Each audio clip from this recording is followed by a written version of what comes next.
1 Timóteo capítulo 4, Paulo retoma a proposta pela qual ele escreve para Timóteo as duas cartas, que era o propósito de, além de instruir a comunidade, de fazer o enfrentamento a falsos mestres e a falsas doutrinas. Lembra lá no capítulo 1, Paulo descreve rapidamente, e aqui no capítulo 4 ele vai aprofundar e vai especificar um pouquinho mais sobre quem são esses falsos mestres e essas falsas doutrinas. Interessante que Paulo pega pesado, ele diz que esses falsos mestres são conduzidos por espíritos malignos, por espíritos de demônios, ou seja, são pessoas que se tornaram instrumentos nas mãos de Satanás para ensinar aquilo que não vem da parte de Deus.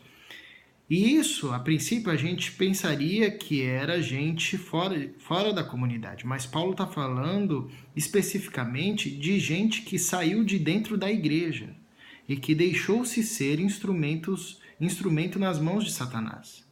Isso é uma forte crítica, uma palavra forte, dura do apóstolo Paulo sobre esse tipo de gente que apostataram da fé. Um apóstata da fé é alguém que em algum momento abraçou a fé ou em determinado momento caminhou perto da fé, mas ele deixou a fé para seguir e deixar-se ser instrumento e deixar-se ser conduzido por outro espírito que não o espírito da parte de Deus. São esses os falsos mestres a quem Timóteo vai enfrentar.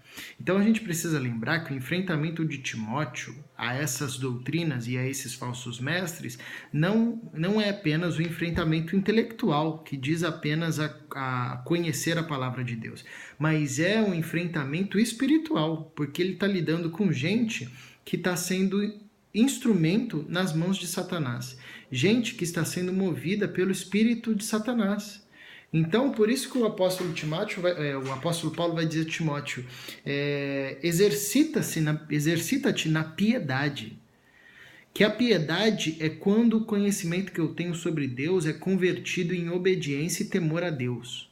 Piedade é essa capacidade que eu tenho de conhecer e não deixar que o conhecimento que eu adquiri acerca de Deus gere soberba, mas sim coloque o meu joelho no chão.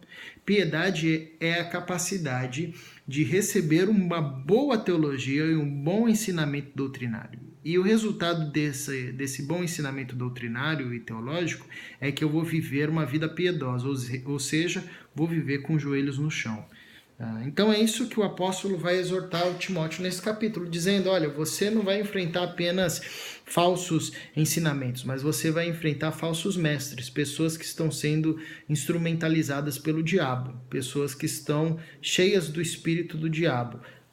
E essas pessoas vão querer disseminar um falso ensinamento. Você, como pastor da comunidade, que Deus te levantou aí, você precisa deixar que o Espírito te conduza e que você seja cheio do Espírito Santo, para que o dom que Deus te deu floresça, cresça, e a partir deste dom você consiga ter forças para enfrentar essa resistência desses falsos mestres. Por isso que Paulo aqui no capítulo 4, chama a lembrança de Timóteo a questão do dom, para que ele não seja negligente com o dom que ele recebeu. Porque quando a gente fala de reino de Deus, tudo que a gente faz no reino de Deus, a gente faz a partir da força do Espírito.